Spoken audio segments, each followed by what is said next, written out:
Good afternoon, everyone, and welcome. It's high noon, and my name is Russ Belville. I'm the Executive Director of the new Portland NORML, and I want to welcome you here to our inaugural meeting. Thank you for being here. Give yourself a hand, because on a gorgeous Saturday afternoon in Portland, when the sun comes out, you really got to be dedicated to be at a place like this. I want to welcome a few folks in the audience who are very special to me. Madeline Martinez is here. She is the reason I'm here. She's on the NORML board of directors and was the executive director for Oregon NORML when this May, 10 years ago, I showed up in Oregon from Boise, Idaho, because I had to get out of Boise, Idaho. And I wanted to get involved in marijuana activism, and I showed up to a march, and Madeline said, I said, oh, this is Madeline Martinez, she runs Oregon NORML. And I said, yeah, I'd like to get involved. And the first thing she said to me was, what can you do?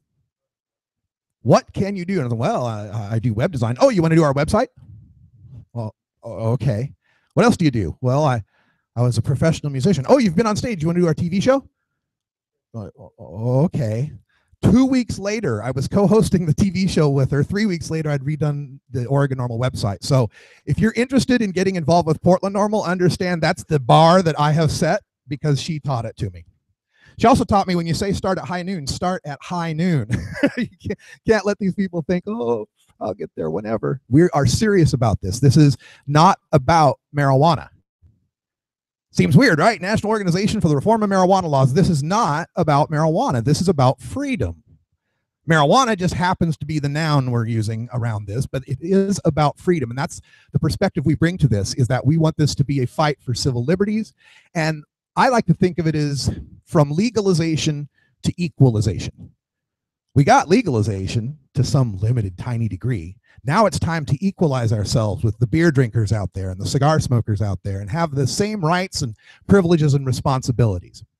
Let me give you a brief rundown of how we're going to run the meeting today, because we've got some very special guests showing up. Hit the next slide there, if you would, Scott. I'll give you the introduction to the board. Then we're going to turn things over to Scott Gordon, our deputy director, who's going to welcome you here and raffle off a few quick things. Did everyone get a raffle ticket? Little blue raffle ticket? If not, talk to the folks at the back desk there. And we'll raffle some free stuff off, because we have some supporters and some sponsors who helped us put this all together, and we like to promote them and help help you by getting some free stuff. Nothing wrong with that. Then I've got a presentation to give you a look at what Portland NORML is all about, and what our core principles are, and why we formed them. And the basic thesis is we learned lessons from legalization. We've learned from Colorado and Washington, and Oregon's going to do it right, because we've learned those lessons. Then we'll do another door prize. Then we'll get up our special guest. He's back there, Shaun McAlister from DFW NORML. Hi, Shaun. He's out here from Arlington, Texas, is in between Dallas and Fort Worth, to give us some perspective from the red states as to what we're doing here and why it's so important. And then finally, after another set of door prize things that we'll raffle off, we've got Anthony Johnson, who is the Chief Petitioner of Measure 91.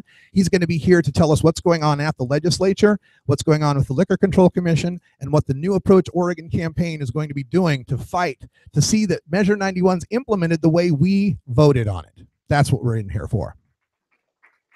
All right, hit the next slide there. So, quick introduction. Again, I'm Russ Belville, Executive Director. I've been doing activism now for 10 years. I write for High Times, Alternate, Huffington Post, Reset, The Fix, a few other places. My latest article is in the latest issue of the High Times magazine, the 420 issue. It's on racism, the stepchild of prohibition, something like that. I can't remember the exact title. And like I said, I started with Oregon NORML. I worked for National NORML from 2008 to 2012. And since 2012, I've been running a 24-hour marijuana legalization talk radio network called 420radio.org. Our deputy director is right here, Scott Gordon. He is a 25-year activism veteran from Alabama by way of LA, and has been working with his company, Herb Age Design. He was also very prominent in Oregon NORML, and still prominent in putting things on like the Portland Hemp Stock and the Global Marijuana March. We have Calico Castile back here. He's caught him mid-stride. Calico is our communications director. He'll be in charge of our social media and responding to the requests we get from the media and from our membership. Jennifer Alexander is right there. Jennifer is our facilities director. She'll be helping us to coordinate these events and the locations that we hold them at. Rachel Kurtz is not here because she is studying for the Oregon bar. So, yeah. Because we need more lawyers in our group. That's always good to have lawyers when you're people like us. So Rachel, though, she brings a ton of experience. She comes from Seattle. She's just moved here, and she's part of the Seattle Hemp Fest Corps. She's part of the Center for the Study of Cannabis Policy, a very, very smart woman, so we're glad to have her on. We've got Randy Quast. Randy is right back in the back.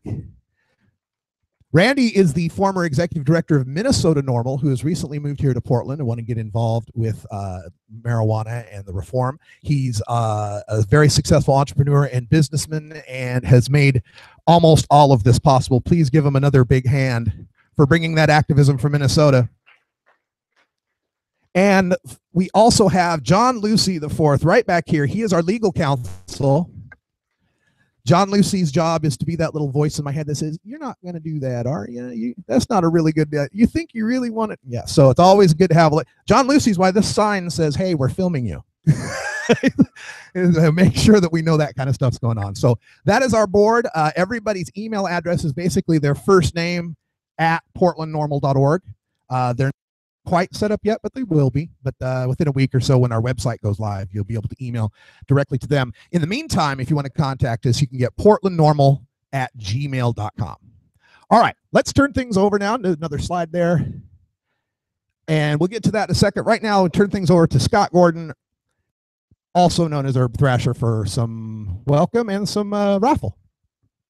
Right on, guys. Thank you so much. Thanks for coming, man. This is awesome. I really appreciate being a part of this community, and a lot of you guys I haven't seen in a long time, and getting together and having great meetings like this brings us all together. You know, us in the cannabis community here, there's so many reasons why we're all in this. We all have different reasons why, whether we're a patient or whether we want to grow, whether we want to join this industry and become a businessman, whatever. There's just so many right now. The sky's the limit, and it's all us, and we're dictating where this goes, and the suits are out there and they're dictating where this goes, and we want to be a part of this, and we want to help measure where this goes. And so all of us are here together, putting together and doing these kinds of things, and that's where we started Portland NORML. And it is to be an all-inclusive chapter. You know, we're going to have a lot of fun doing this. We're also going to work hard. We're going to do a lot of events. We're going to go to all these meetings. We're going to be a part, and we're going to be active. We're going to have a voice. That's what we wanted to do.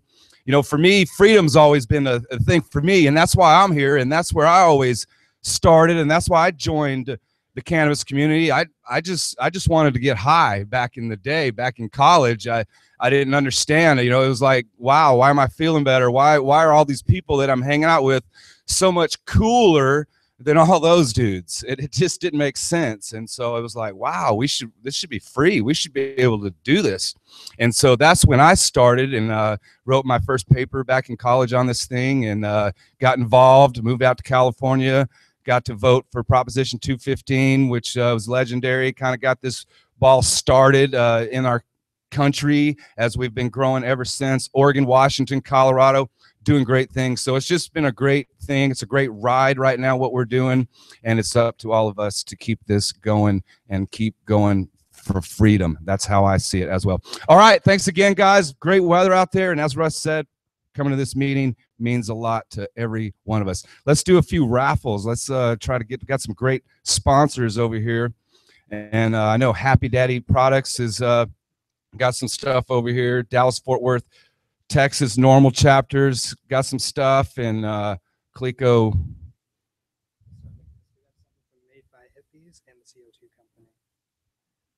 All right, so this is Made by Hippies. Eric, thank you so much. Eric's been a long time activist in this community. And who else did you say? CO2 company. So always appreciative of that. All right, 966. Anyone? 966. All right, dude. Awesome, man. Our first Portland NORML winner. We love winners. We love winning. Yeah, dude, we want proof, man. What are you talking about? We're on camera right now. All right, man. All right, good winner right there. Good stuff. All right, CO2. in the house. About 969. 969. Steve Shoemate. Another great activist. Longtime bodyguard for the world famous Cannabis Cafe. If you messed with the world famous Cannabis Cafe, you messed with Steve Shoemate. All right, guys, good stuff here. I can see one of our guests here, Anthony Johnson, just showed up. Going to be talking, listening to good stuff from him. Anthony's always been active in this community, doing so many things. And then, as Russ mentioned, we have Shaun McAlister from the Dallas-Fort Worth chapter out here visiting us here in Oregon. He's pretty active. You know, Oregon, you know, how we do a lot is, you know, a lot of us are transplants out here, and a lot of us are in other states.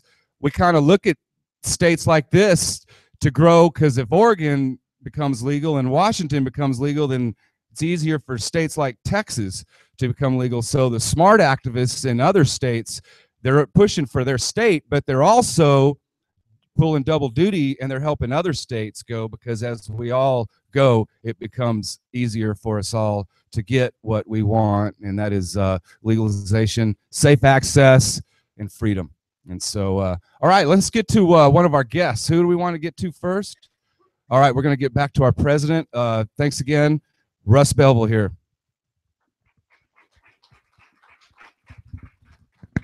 All right, thank you very much. Glad to have you here, and we'll run through this to just give you an overview of what Portland NORML is about and what we're going to be fighting for with the Liquor Control Commission and with the legislature as far as how Measure 91 should be implemented. First of all, this is our mission statement. Portland NORML is dedicated to ensuring that responsible legal adult marijuana consumers are provided the same rights, privileges, and responsibilities as adult alcohol consumers. That's the freedom angle to me. I don't understand why somebody can have as much beer as they want at their home and brew as much, up to 100 gallons of beer, but marijuana, we got to treat it like plutonium.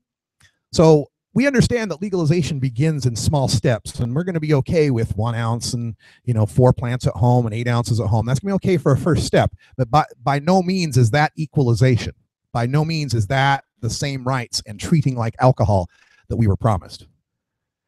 So we are working for equalization, and what's important about having Portland NORML is because all the other players have a loud voice in this movement. The growers, they've got 2 or 3 packs going on. The retailers, dispensary owners, they got plenty of money and lobbyists to throw at this. The regulators, they got a certain idea how it should be. Law enforcement, the cops, they want it certain bright lines and restrictions. Who's going to talk for us, the cannabis consumers? The people who might want to grow a plant at home, or maybe 4, but, you know, we're not in it for business. We're not in it for money. We just want our rights. We just want our freedom. That's what we're about with Portland NORML. And why a Portland NORML, a very focused city chapter, is because I believe Portland has a special voice in this compared to the rest of the state. We don't have the same concerns as rural Eastern Oregon or the fears they might have. We don't have the same concerns as Southern Oregon might have, or a college town like Eugene for that matter. We're a very large urban metroplex area that's going to get the focus of national attention. You know, when the news cameras come to talk about what's happening in Oregon, they're not going to be flying to Burns. You can't fly to Burns, can you? Can you? Okay. They're going to come to Portland. And so we feel it was necessary to form a Portland NORML to speak for Portlanders, because a large population means unique issues. We've got city issues we have to deal with that other places don't have to deal with. And we've got the largest measure of support for legalization of any place in the state. Flip to that next slide. This is a district by district, precinct by precinct look at the voting totals for Measure 91. This area here was 89.9%. That's the southeastern side, you know, MLK, Grant, that kind of area, right? 90% in the central core, and kind of like a bullseye radiating out from that 90%. Most of urban Portland is high 80s. Cross the river, it's in the high 70s. You get past the 42nd area there, you're in the 70s. You cross over 205, you're into the 60s and 50s. So that's how the support breaks down in Portland, and why we thought it was important to have a voice for these people who overwhelmingly support legalization. Hit it. So here are our core principles. There are 10 of them. You can think of these as the 10 commandments of Portland NORML. And number 1 is maintaining the Oregon medical marijuana program, registry card system, and its privileges. Do you agree with that? Yeah. Why? Because we learned a lesson. We learned that Colorado showed that, hey, if you got a well-regulated medical program, you can have a recreational program too, and they can run alongside each other. There's no problem. The problems are in Washington, where medical marijuana isn't very well regulated. But in Colorado, they seem to be doing pretty well with that regulation. And besides, Measure 91 said 3 times they're not going to change OMMP. If you promise me something 3 times, you ought to stick to it. Next one. We believe in medical marijuana dispensaries' right to choose retail licensing, not forced to. You don't have to. You want to be a dispensary and stay a dispensary, that's cool.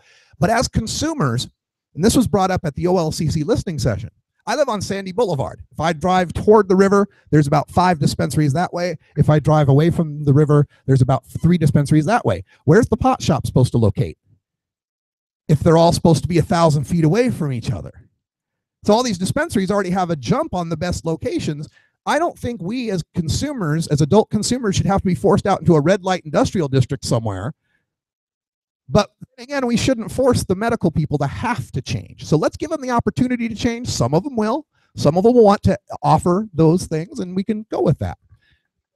Or they can be both. That's right. That's what I'm saying. Not forced to, choose to if they wish to. All right, let's get the next one. Measure 91 affirmed that the people have the sole right to ban marijuana commerce, not a city council, not a county commission. They want that.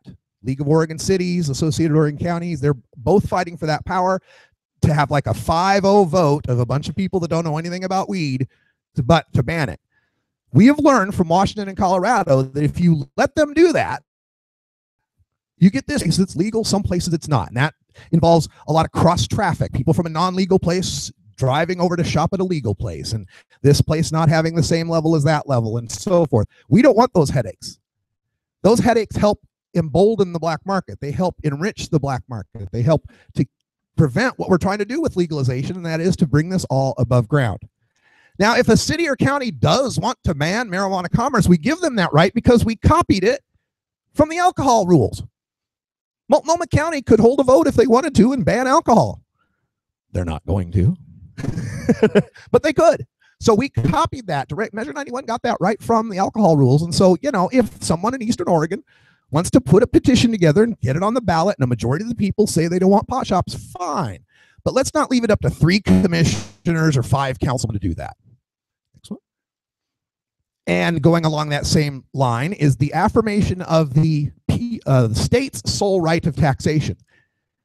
Again, copied from the alcohol laws. There's not a Multnomah County beer tax and a Salem, Oregon liquor tax. There's just state of Oregon alcohol taxes, which are ridiculously low, by the way. They haven't been raised in years, but that's a whole nother talk. Colorado and Washington show this, that if you have local taxation and these cities or these localities add extra percentage points, it just boosts the price of the weed, and that leads to more people shopping in the black market. In Washington state, they actually have the problem of people dealers hanging out in the parking lots to undercut the dispensary price that's taxed 25% 3 times. We want to keep that tax low. Measure 91 matches our alcohol taxation laws, and it supersedes and repeals all inconsistent charters and ordinances. So these guys that pass their tax, like Portland, they say they want a 10% tax. Well, that is repealed. We just repealed that as the people. They're fighting to get that stuff grandfathered in. And I don't think I should have to drive to somewhere cheaper. And all this does is incentivize people to either cheat or go back to the black market. Establishment of adult personal use venues, vapor lounges, coffee shops. The lesson that we've learned from Washington and Colorado, Washington has shown us that if you don't give people a place to toke, they find a place to toke. The park, the bus stop, wherever it might be. The public citations have gone way up in Seattle, and just like arrests used to be, they're disproportionately against African American and poor people. So what good is that? Let's give people a place to toke and let them take advantage of that. And Colorado has shown us that if you don't give people a place to toke, they decide they're going to use a cookie instead or a brownie, and they don't have a lot of experience with that. Maybe the last time they smoked a joint was Woodstock era, and now you're giving them a 100 milligram cookie? Forget about it. You're going to get Maureen Dowd. We don't want those kind of stories coming out of Oregon. So let's set ourselves up. Seattle City Attorney Pete Holmes is already lobbying the city council to get some sort of vapor lounge ordinance going.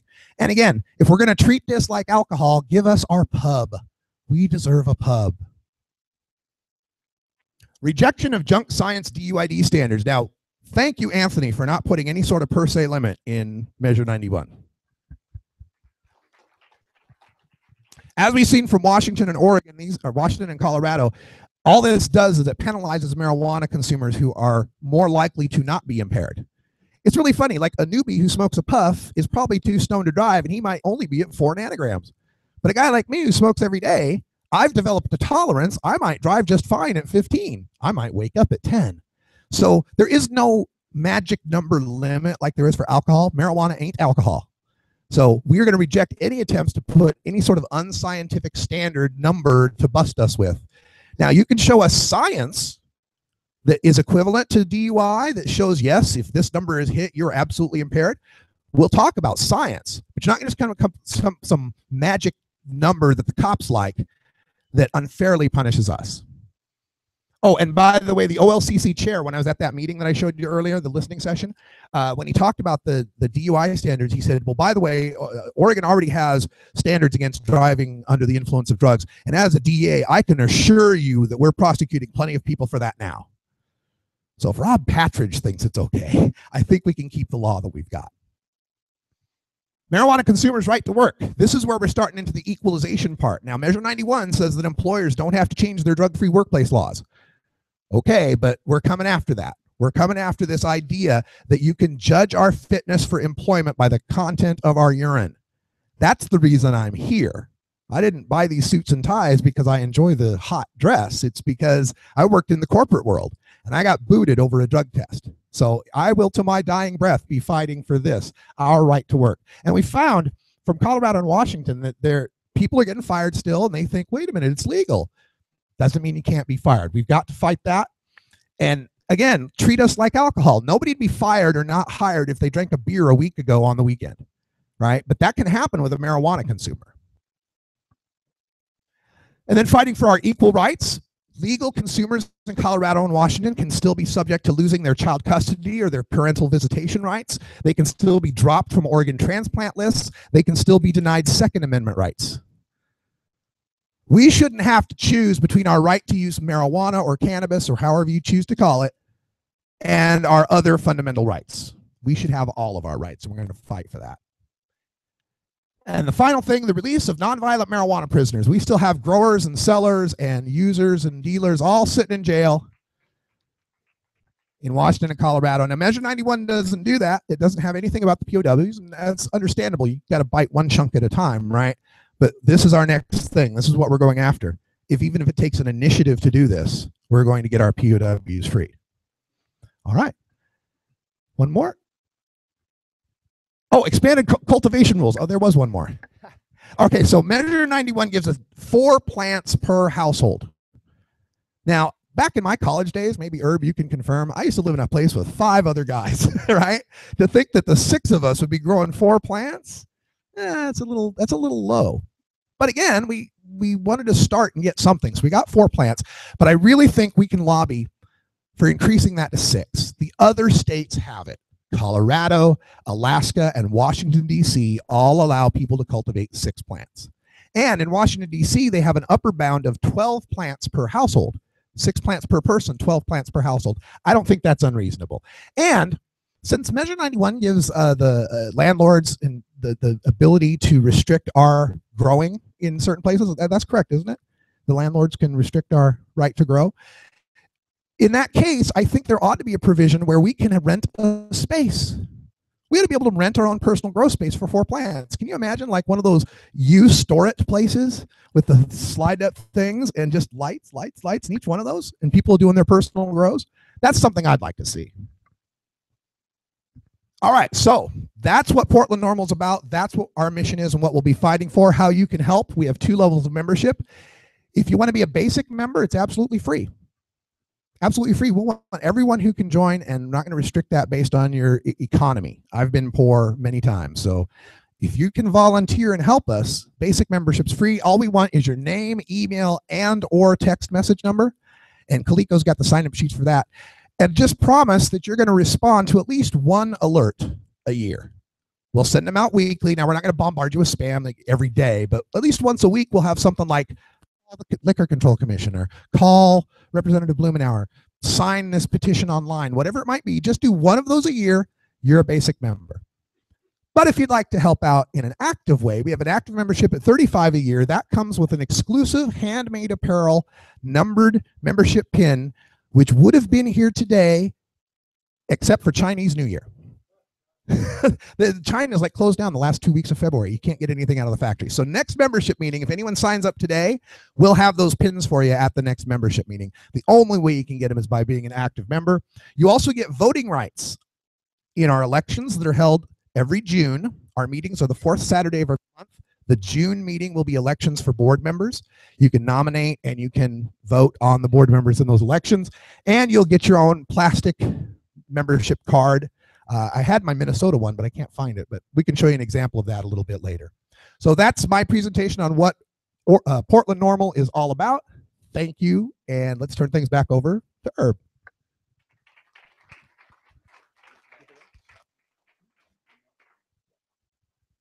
All right. Thank you guys so much. That was great. As you guys can see, a lot of work still left to do as we legalized in November the 4th. I'm sure all you guys here remember where you were. Where were you on November 4th when we legalized in Oregon? And so we thought it was over. We partied that night, and we were like, yes, this is it. It's legalized. Now what do we do? And so, as you guys can see, there you go. That's right. That's right.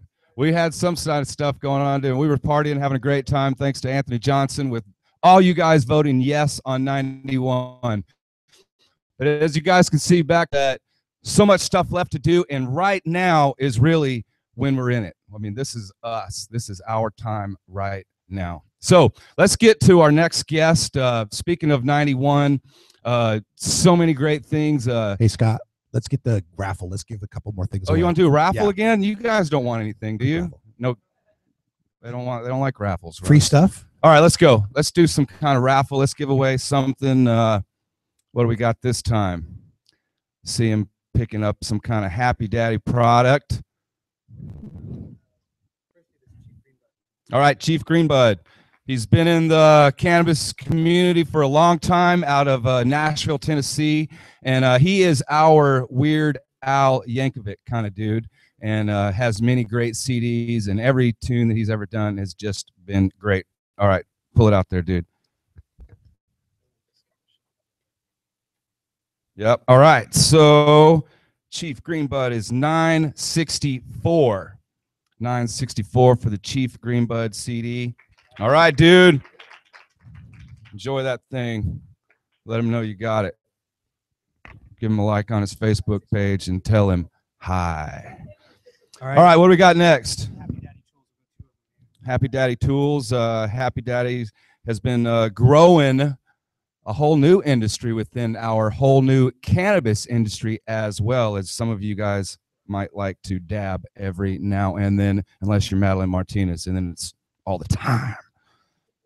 All right, how about 949? 949. Come on, Ray, you can't win. Way to go, Ray. Ray Crystal, one of our longtime legendary activists. Appreciate all his hard work and everything he does. Congratulations, Ray. All right, got another Happy Daddy product right here. And this one will go to 957. 957 right here. Happy Daddy in the house. All right, yeah. 957. Thank you, absolutely. Alrighty, the next thing we're going to do is a vape pen, a Greenlight XL Premium E-Vaporizer from the CO2 company, who has not only given us a lot of things to give away for the raffle today, but also sponsoring our Portland NORML t-shirts that we have coming very soon. So definitely want to say thank you so much to the CO2 company, and we'll draw this one out right here. Pull it. All right, we're looking at 960. 960. All right, looks like we got a winner. All right, nice. Appreciate all the companies, and don't forget, guys, you know, if you guys have friends out there who are in the cannabis industry as well. We're always, going to start looking for donations for these kind of things. Love for you guys to walk away from these meetings with all kinds of great products and really cool things. All right, let's get to our next guest. I've been talking about Measure 91. All you guys voted yes on 91. We've been hearing about it for so long. It came, we wanted for it. We tried in 2012, and we wondered what we were going to do next. We heard rumbles about 2016, and a lot of us were like, what? It's 2012, and you're wanting us to wait till 2016? And Anthony Johnson was like, I'm not having it. And we were like, you know what, dude, we're with you. We're not having it either. And so Anthony Johnson put together a great team, and I'll let him tell you guys all about it. And we all voted yes for 91. Please welcome from Missouri, one of the best activists we got going right now, Anthony Johnson. Thank you, brother. Thank you so much, Scott, for a very generous introduction. I think for Measure 91, I get more credit than I deserve. You see Madeline Martinez, Lee Berger, longtime activists in this room, Ray, Russ himself, people who aren't with us here today, Paul Stanford, Jack Herrera, rhymes with terror, right? Jack Herrera, Dr. Levesque, who I had the opportunity to pay my respects to while he's in hospice care. And I gave him my notes for my victory speech to thank him, because I understand that legalizing marijuana in Oregon's been decades in the making, and it's taken a lot of people's work. I just happen to kind of help ride the wave and help pull together a coalition that could win at the ballot box and move us forward. But like Russ said, there's a lot of things still left to be done.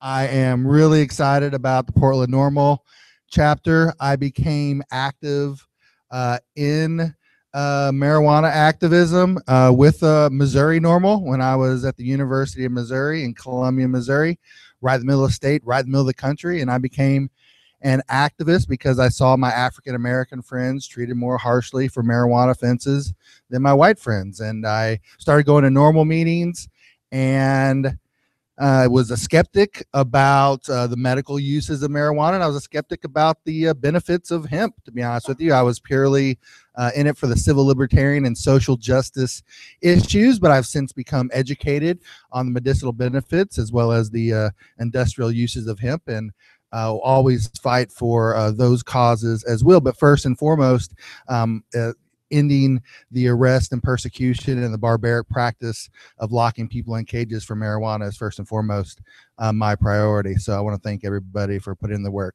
to do that. So give yourselves a round of applause for that. And now that Measure 91 has passed, the coalition of cannabis consumers, patients, growers, dispensary owners, lawyers, consultants, professionals, politicians that all pulled together to achieve the biggest state election victory for marijuana in our nation's history thus far, with just over 56% of the vote, more than 100,000 votes. Late Governor John Kitzhaber, and about 50,000 more votes than incumbent United States Senator Jeff Merkley.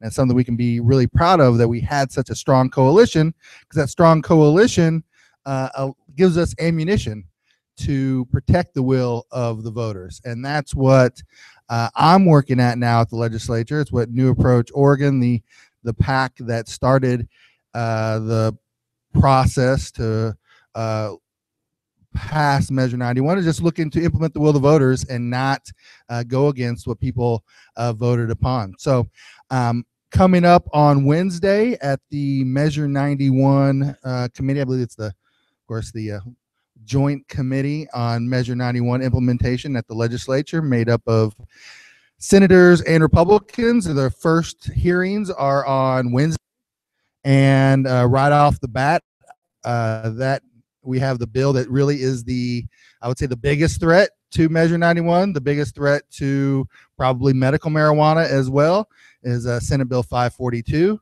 which would really strip out the local control and taxation aspects of Measure 91 and allow cities and counties to pass whatever tax they want, and to allow just a simple majority of a city council or county commission to opt out of licensed marijuana businesses. So I believe that we will defeat that bill. I don't think there are any legislators on the committee that are in a hurry to hinder the regulated market's ability to compete with the underground market. So I think we'll be able to, it looks good. We'll be able to defeat it, but it's important to make your voices heard. Email everyone on that committee, email your own representative and senator, and make sure you have your voice heard. Also on the agenda is a bill that would strip marijuana businesses ability to operate within a mile from a school. We already have the 1,000 feet school rule. That's enough to really satisfy the Cole memo and the federal government's priorities. We definitely don't need a mile, which would really strip out businesses from many communities. So that's another one to make sure your legislators' voices are heard. And then additionally, they're going to hear about opening up Oregon Health Authority rulemaking to allow medical marijuana facilities to be able to relocate if somebody moves within a school moves within 1,000 feet of them. So most people would agree that's a good thing, that if somebody has put their life savings in a medical marijuana facility, they shouldn't have to vacate immediately and shut down if a school moves in within 1,000 feet of them. So with that, that's really the things that are on the top of the agenda. I really encourage everybody to just stay vocal, make sure your voices are heard, and that if you definitely the normal principles Russ has laid out are good policies. So with that, I'm willing to take questions. All right, let me help out with this. We are recording, so we want to make sure we get the mics. Herb will be on this side. I'll be on this side. Who's got a question? Here we go. Question number one. First off, Anthony, thank you very much for all the work that you put into this. I'm not alone in knowing all the time and how much effort this takes.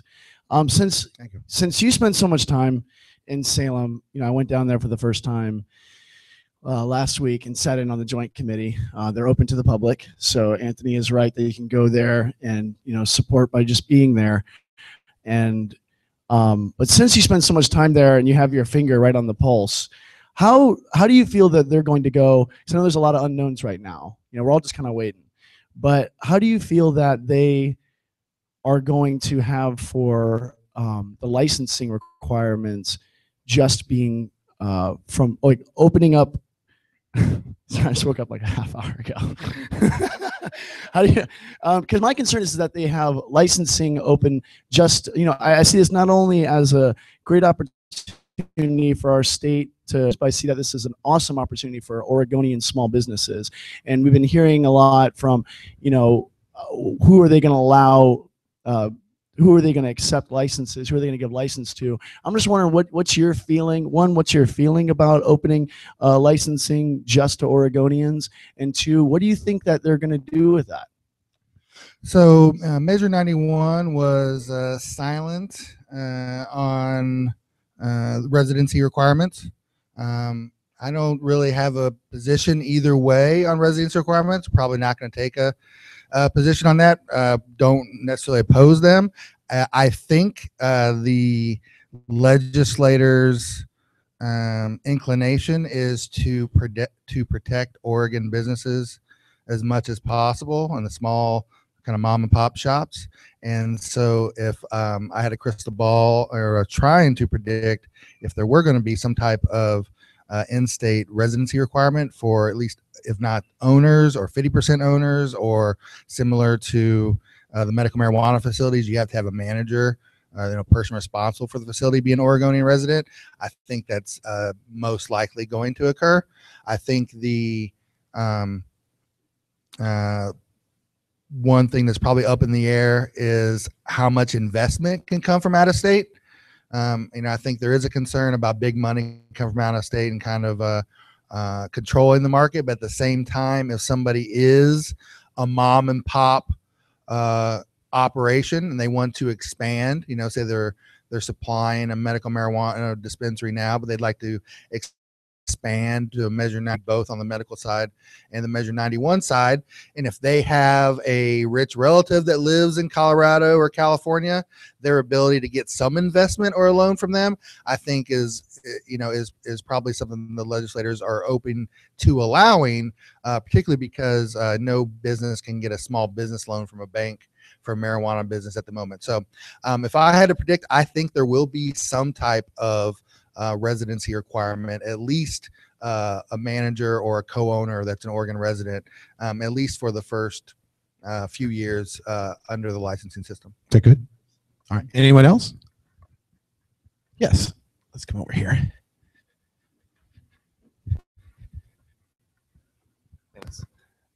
Thanks for taking this question. I had a quick question about the school zones and dispensaries specifically. You talked about, you know, the LCC or the OMP facilitating some kind of like move if a school was to pop up in 1,000 feet of your dispensary. What provisions were they specifically, you know, that you had in mind when addressing this issue? The provisions as far as what exactly? Well, you said that you touched down on if a school was to open up within 1,000 feet of an existing dispensary, there would be steps to you know, to rectify the situation or to handle that in a specific way. I was wondering if you could actually elaborate on that a little bit more. Gotcha. So the bill that's before the legislature, I believe it just opens up to rulemaking to come up with a process for that. And I think some of the things that would be debated, you know, on one hand would be you don't have to move at all. You say let's say the school moves in 990 feet away from you. maybe that can suffice, or you have a year to move, or maybe it can be amended that you have, you know, 18 months to move, but most likely, you know, a year to move to find a new place and to have the ability to, you know, not see your life savings go away. So that's probably the most likely thing, is to give you a time frame before you can move. Thank you, Sam. Hey, Anthony. Hey, Leo. I was wondering if you could comment on the House bill that was introduced by Lou Frederick last week regarding the expungement of nonviolent marijuana crimes, and that take place before July of 2015. Definitely completely in support of that. I don't know where that bill is at the moment, but I think it's something we should definitely monitor and throw our support. I do know we do have some legislators that's definitely important for. So I think it's something that we have a good chance of getting past this session. So it's definitely something to monitor. I don't think it has happened. Lee, are you aware of?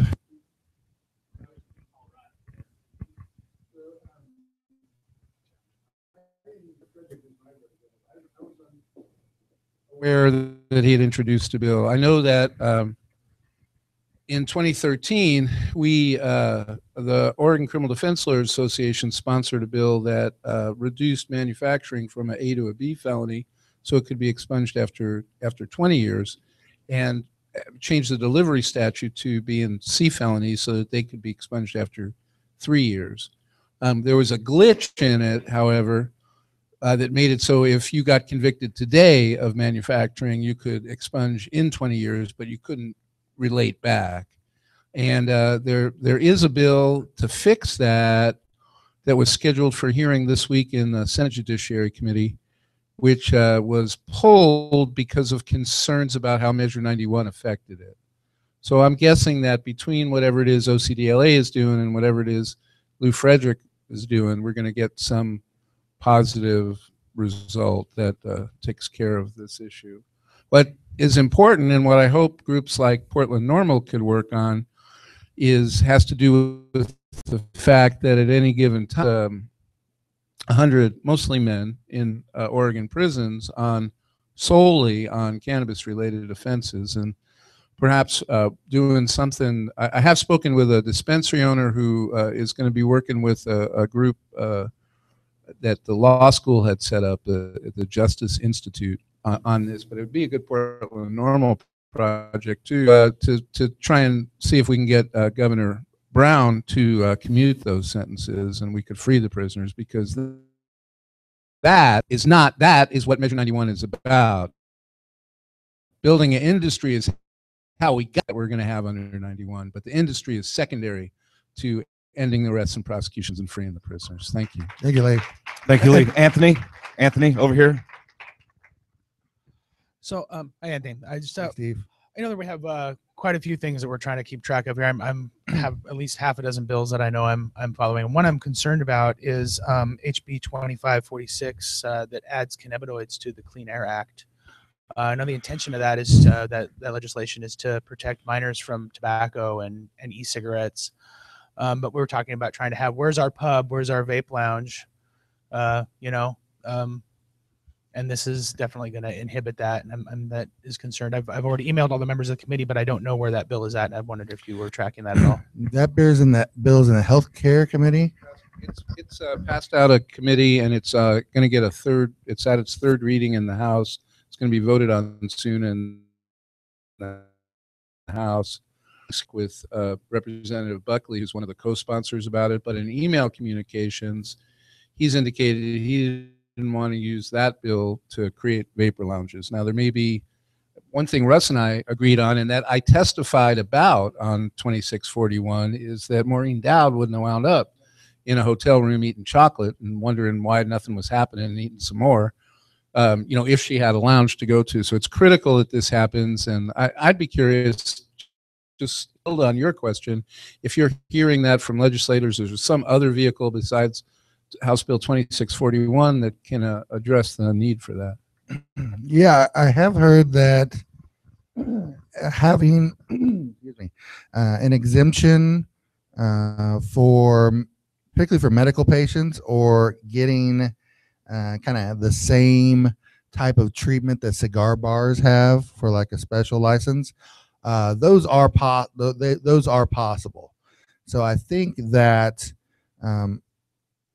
important for people to let their legislators know that bill, if it passes out of the House, which I expect it will then move to the Senate. So then we'll have a chance to either amend it then during the Senate, or tackle another bill that would, I think the list of priorities, I'm sure a lot of people would like to have cannabinoids. As far as the cannabinoid, I guess, e-cigarettes being sold to minors, I think if it's not a patient, I think that's something that you gotta say, if you're 18, you can't, you can't buy it.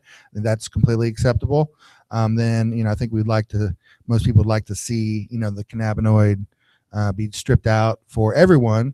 If we can't get it for everyone, then at least for patients. And then if we can't do that, then at least to have a separate lounge like cigars have. So I think it's I think it's possible to do. And I think that's I think it's something we can work on this session, and definitely if we can't get done this session, then future sessions. There's no science to adding it to the Clean Air Act. We're talking about fighting junk science or lack of science. I mean, cannabinoids are neuroprotective. There's all these studies about it doesn't do lung damage, the way tobacco does. I mean, there's no science supporting it being part of the Clean Air Act. That is correct, Steve. I guess probably one of the things that is can be very maddening for everybody involved in cannabis activism is that science can kind of go out the window in the halls of the legislature or the halls of Congress. Or hey, Steve, if you email me about that, I'll put together a fact sheet and here's the studies to look at thing that we can at least get to them that they're passing junk science.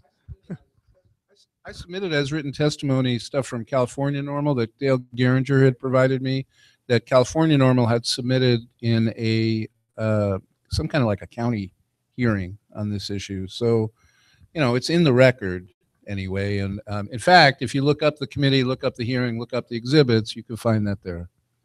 Yeah, but that science definitely it can't hurt. But unfortunately, good science doesn't always win the day in politics. Any other question? Anyone else? Sam?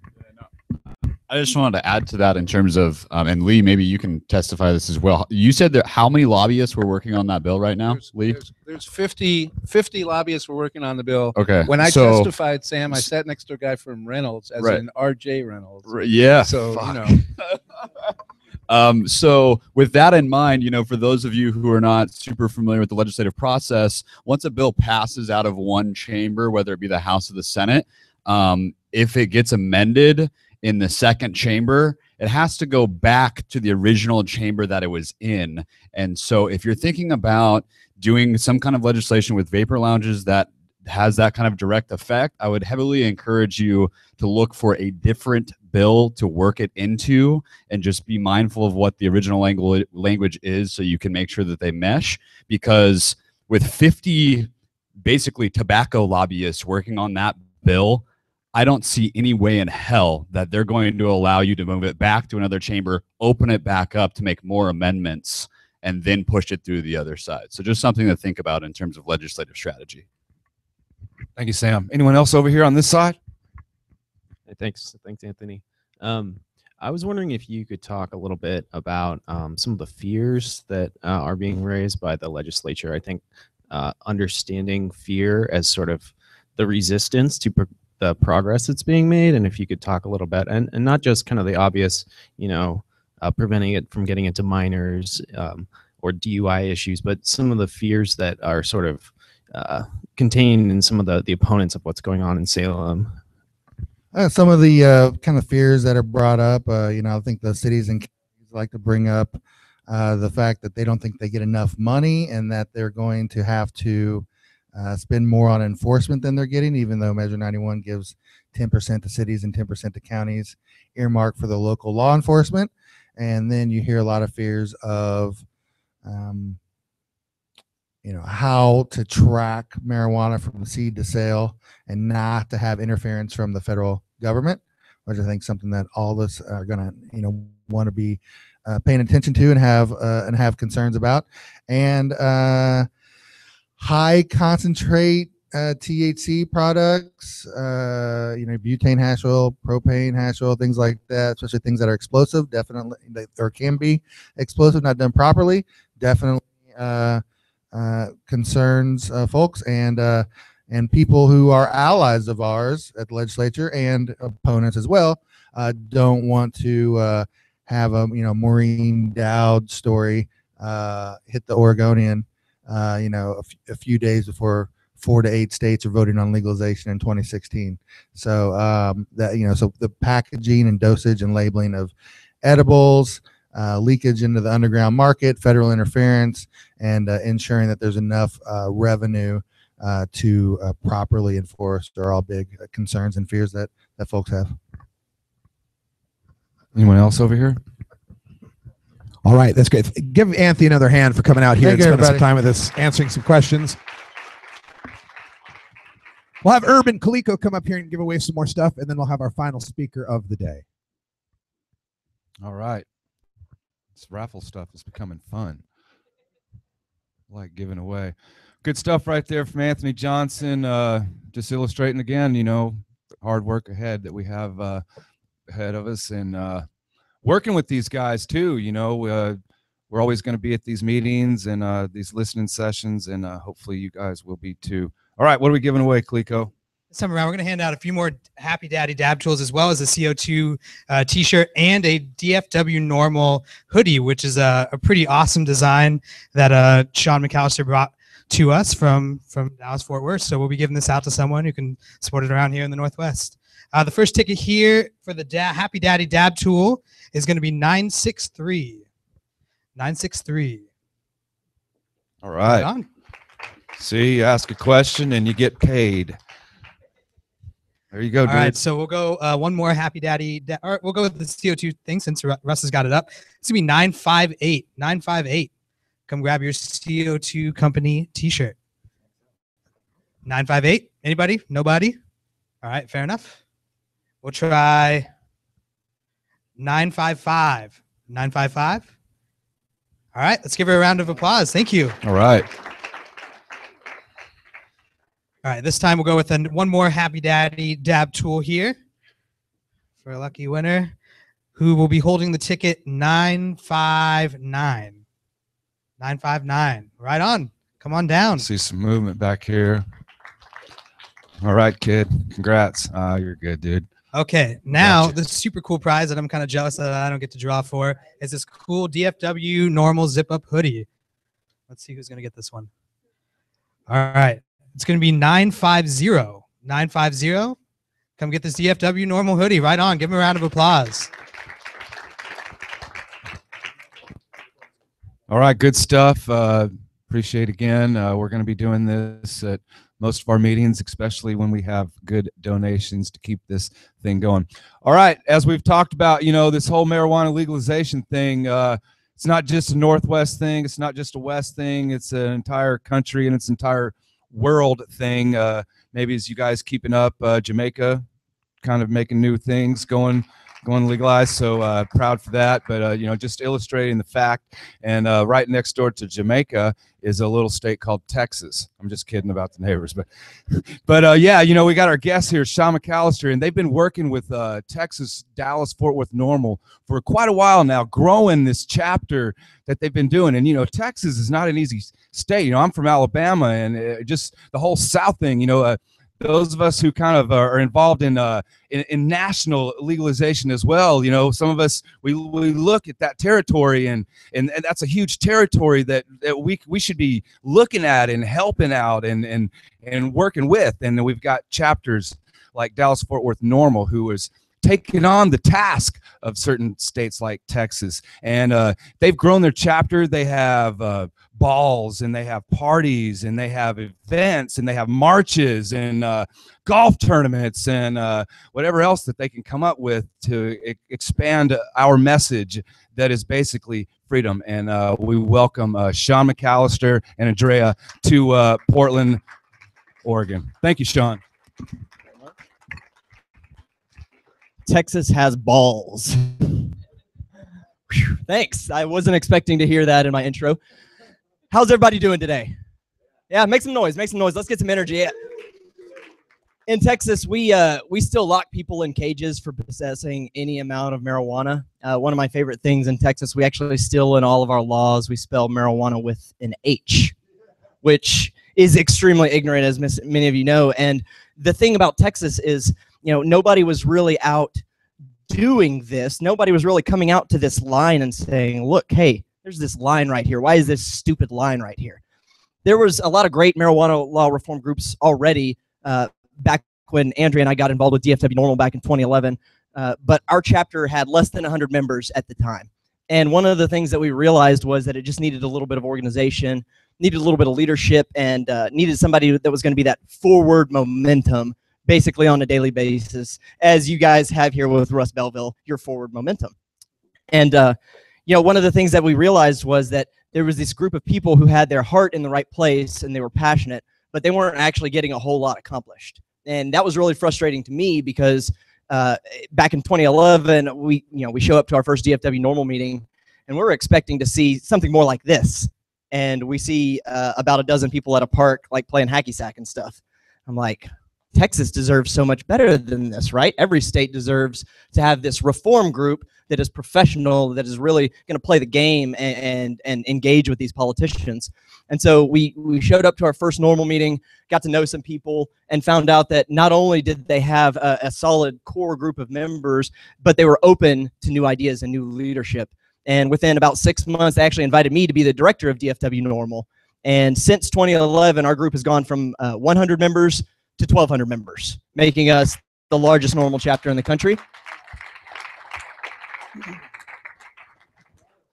And one of the main driving reasons behind that is this idea of creating this inclusive group, this group that we represent all of you, no matter what it is your reason for reform is, whether you're a medical patient or a hemp farmer, as many of our farmers in Texas, as you can imagine, would love to be growing hemp. We've got vacant fields just not being used anywhere.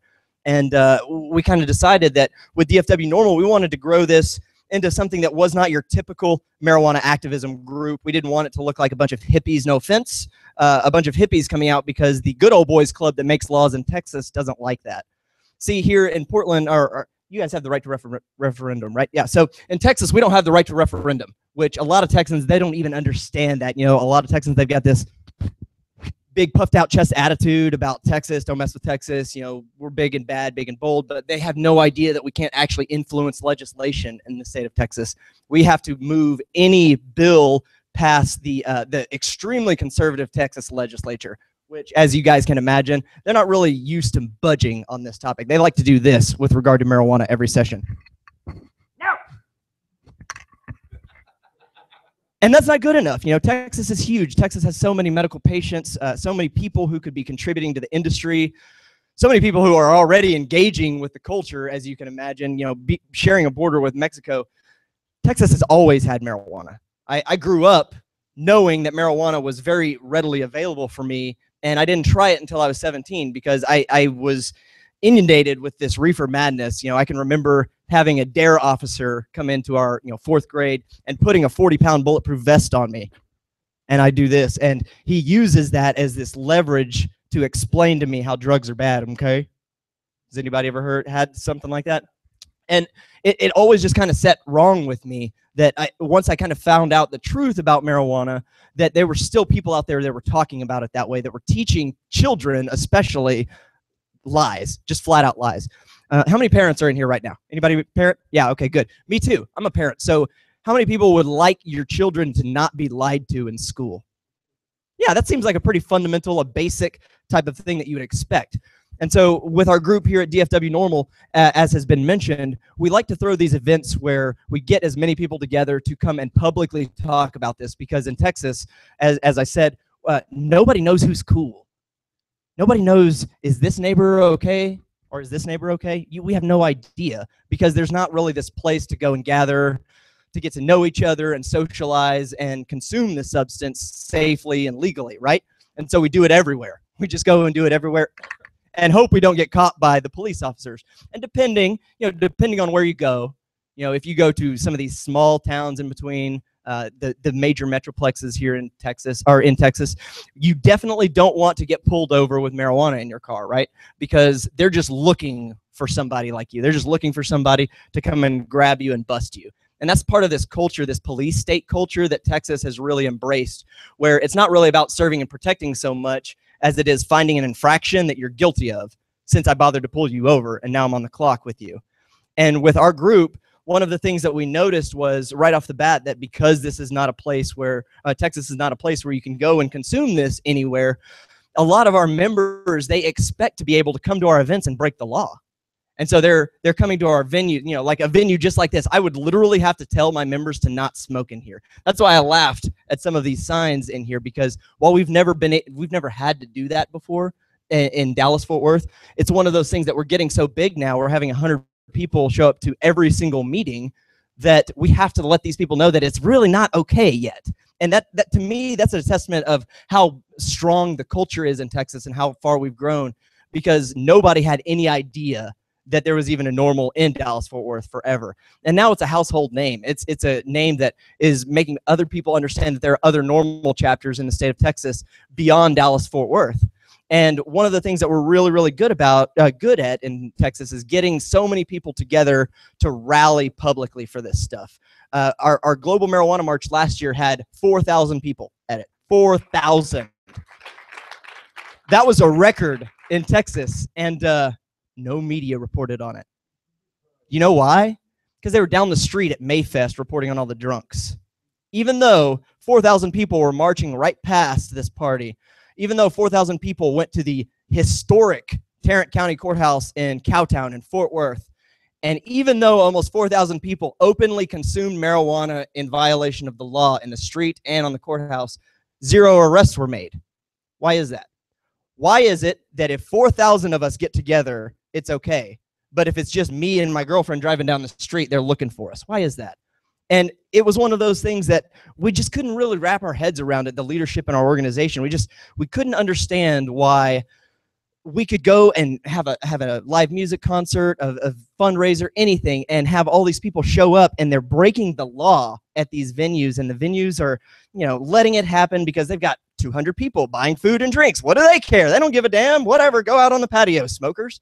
And what our group has been able to do is turn Dallas-Fort Worth into this very marijuana-friendly region within the state of Texas that is so very red and dangerous. You know, you got to get real deep into Texas before you find a good spot to smoke weed at, right? You understand that? So if you're coming to Texas, I recommend stopping in Austin or Dallas or maybe Houston, but if not, then keep going.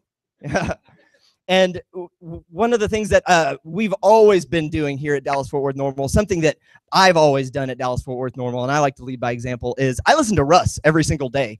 And I've listened to Russ every single day since 2011 or even 2012.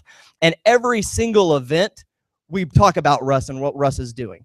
And because we feel like there's not really that person, at least in Texas, who can speak the way that Russ can, you know, who can deliver and just communicate to so many different groups of people the way that somebody who is media trained like Russ Belville can. Would you agree? Yeah, everybody awake? And so one of the things that I learned early on in my activism career was that as the director of this chapter, I was expected to be a public speaker. How many people in here suffer from anxiety? Raise your hand. Me, really, really badly. And Russ, just in listening to his show, taught me how to become a better public speaker about marijuana, because sometimes what you need to do is just hear somebody that's smarter than you say it and string it all together a little bit for you to find your own voice. And by Russ being able to put out this show on this regular basis and provide this free information where somebody like me can get to it, it's allowed me to grow our organization, Dallas-Fort Worth NORML, way beyond what the expectation could have ever been without that information. And one of the things that I'm just so proud of and jealous of is the fact that you guys have this guy as your executive director. Wow, I am jealous of that. I would step down for Russ Belville in my organization because this is a man with vision. This is a man who understands how the game is played both politically and grassroots, because it can't be one and it can't be the other. A lot of NORML chapters, they're notorious for being either very grassroots or very political and not really in the middle. You know, they don't do a good job of representing the entire spectrum of the people that comprise their membership. And DFW NORML, and I think what Russ's goal with Portland NORML is to create this movement that is so very inclusive that you can't help but want to be a part of it, right? You can't help but want to put in some of your time or creativity into helping to make your state a better place. That's why you're all here, right? You want to make Oregon a better state for everybody? See, I don't believe that any of you are here because you need help breaking the law or help smoking marijuana or any of that stuff. And the same can be said for our DFW NORML meetings. I don't believe people show up to change the law because they want to be able to just go and smoke wherever we go, although that does tend to happen, and I admit that I'm probably the reason for that, because I smoke everywhere I go, and that's just the way that I am. I can't, well, I take that back. Maybe not on a plane. Maybe I wouldn't smoke on a plane. But I'll tell you this, anywhere there's an opportunity, you know, we did at the airport.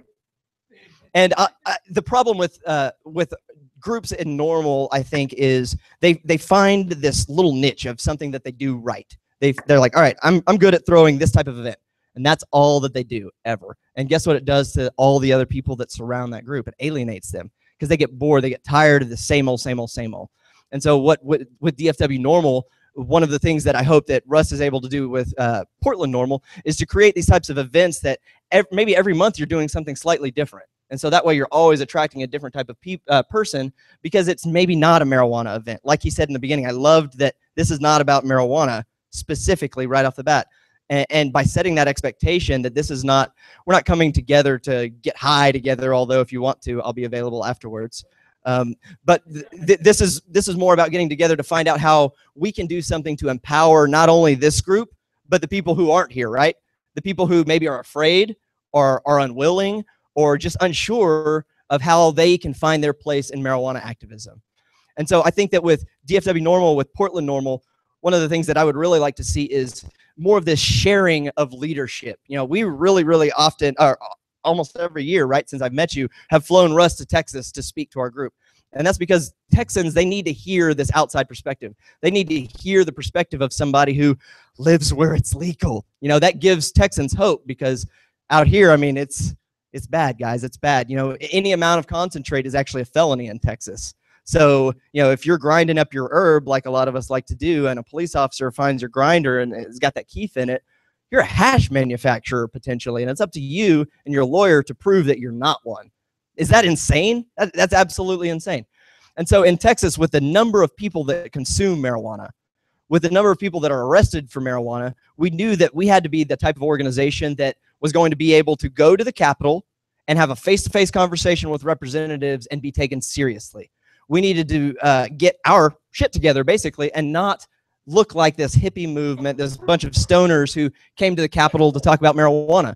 And one of the things that I'm really, really proud of with the Texas movement is recently, some of you may have heard about this, we actually had a citizen lobby day in Austin at the Capitol. And we had 300 people from all over the state of Texas, Houston, Austin, San Antonio, everywhere, converged on the Capitol for an entire day to have 1,000 conversations about marijuana with representatives, with the state troopers that provide security at the Capitol, and with the tourists who are just walking around with a Texas shirt saying, what the hell is all this marijuana leaf about?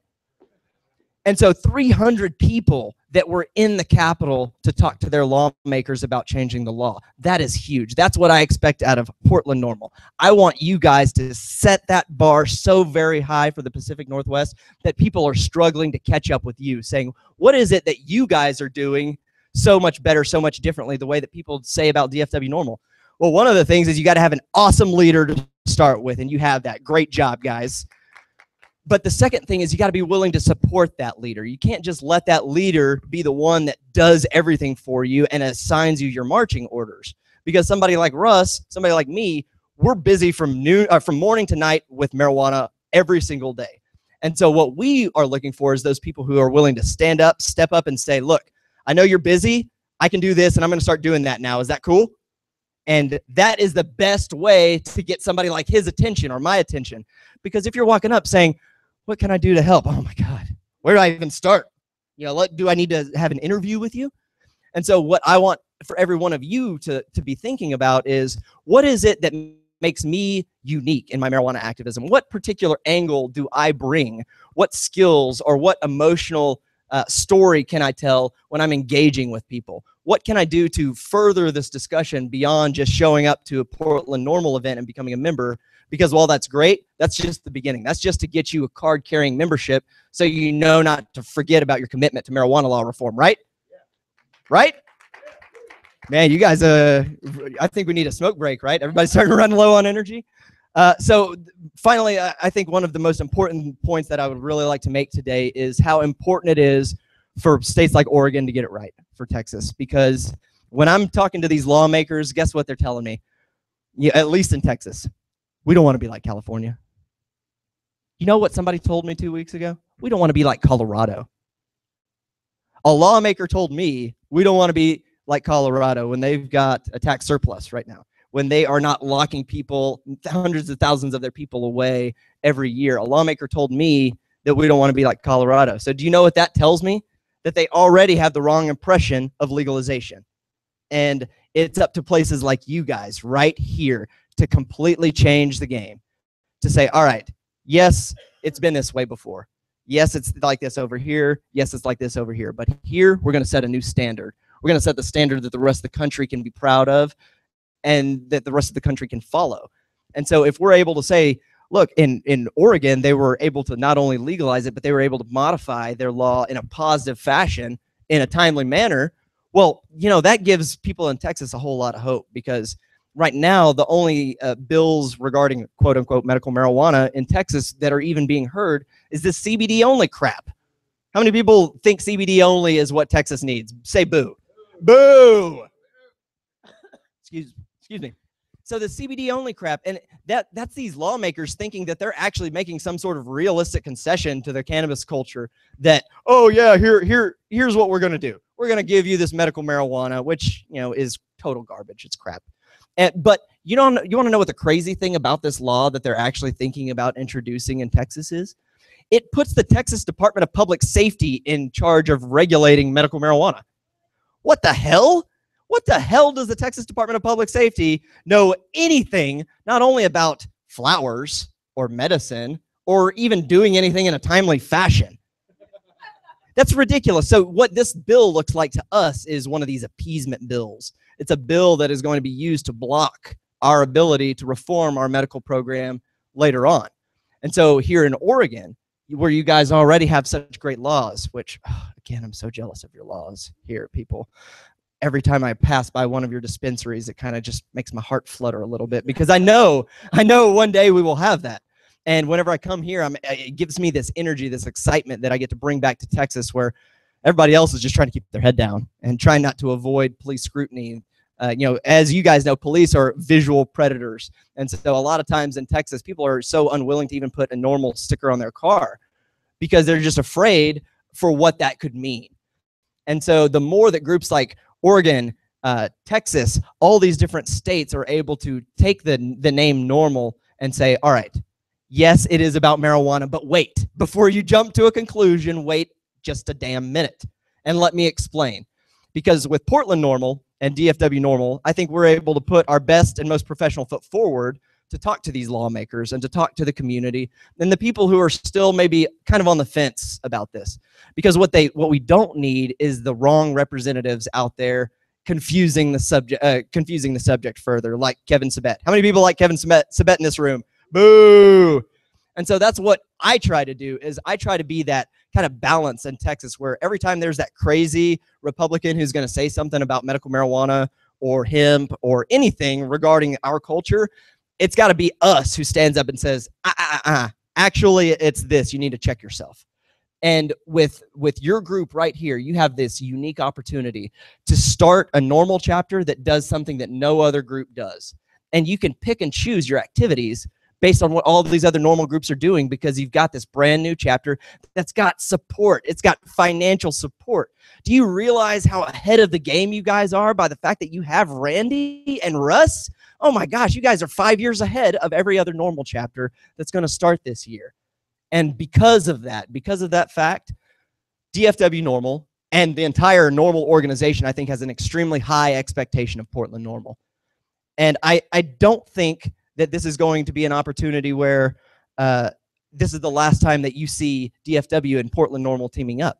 I think that this is only the beginning. I think that the more that we're able to get together and share our opinions and our energies and our theories and our strategies with each other, the one be. Because right now, at least in Oregon, you guys all know each other. Everybody is cool here. But in Texas, it's not so much the case.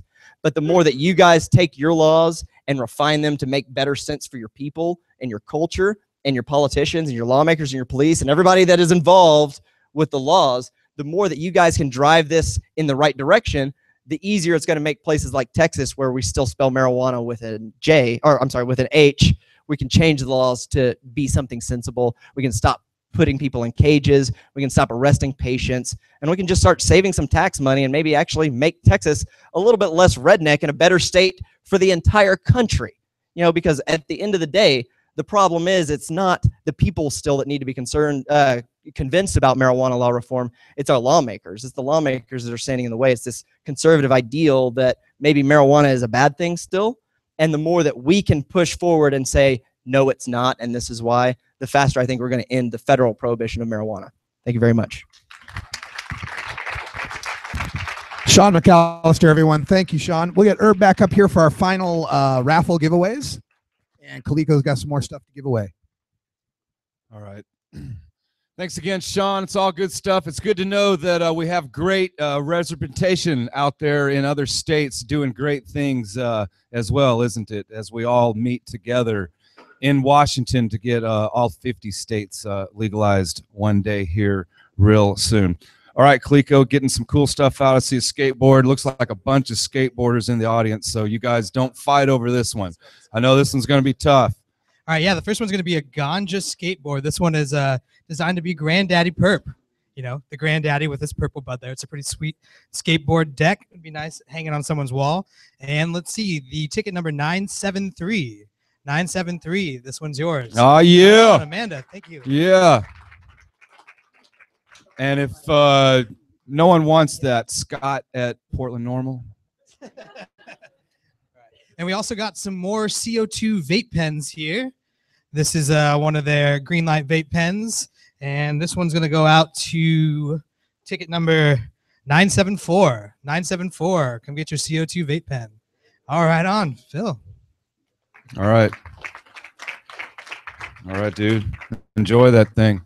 Okay. And then we'll say that one last. We'll go with one more CO2 company vape pen here for ticket number 954. 954. All right. Let's give him a round of applause. All right. Dude. Thank you very much. Okay, this one is a Happy Daddy t-shirt. This one says on the back, rather be dabbing. I'm sure there's some people who understand and can appreciate that. We're looking for 948, ticket number 948. Right on. Yeah. Give him a hand. 948. Congrats. What do you think? Yeah. Okay, and then let's go with that notebook now. This one is a super nice cannabis marijuana like notebook. Very nice embossed notebook for you guys to keep all of your marijuana related notes in. All right, here we go. Ticket number 965. 965. All right, right on. Congratulations. Rip City. Long Rip City. All right, and then now this is our last prize for today. This one I'm super stoked about. It's from Happy Daddy Products. It's actually a micro Genesis nail. You know, it's about a $95 value. So for anyone who has a little mini dab rig, this one's for you. So we'll see who the lucky winner is for Happy Daddy Products Micro Genesis Nail. And ticket number 967. 967. Right on, brother. Here you go. He was waiting for that one. He knew it was him. All right. All right. Good stuff. A couple more things. There's a great poster there, that tan-looking poster. It's a Seattle city skyline made with roach papers. Roach paper art. Now, it's just a print of that. It's not the actual roach papers, but how this art was made was with roach papers. It's pretty cool. All right, I wish I could remember the artist's name's Cliff something. Cliff Maynard. That's it. Maynard. Right? Yeah. All right, Maynard. ticket number 977. 977. Right on. All right. Right on, dude. Enjoy that. All right, we'll run through these last ones real quickly. We've got a couple more CO2 company t-shirts here. Go with the first ticket number 971. 971.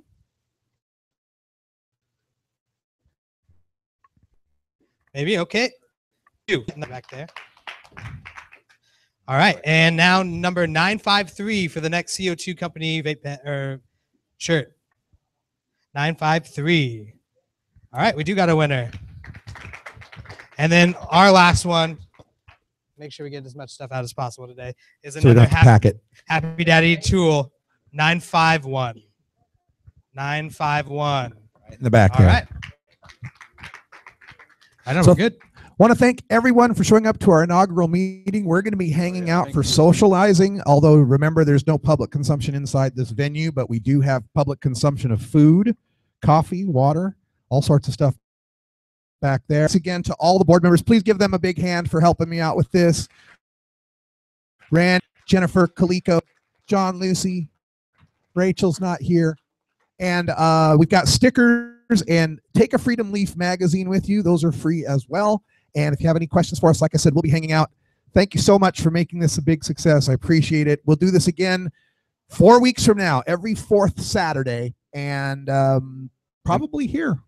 Probably here. This is a great place. And thanks again to our guests, Anthony Johnson. You guys can like their Yes on 91 Facebook page. Always giving out great information. And thanks again to Shaun McAlister from Dallas Fort Worth. You guys can like their Facebook page as well. They're always posting the pictures of their great events and things going on. Website, keep up with Texas, keep up with other states, keep up with everything going on in the cannabis community.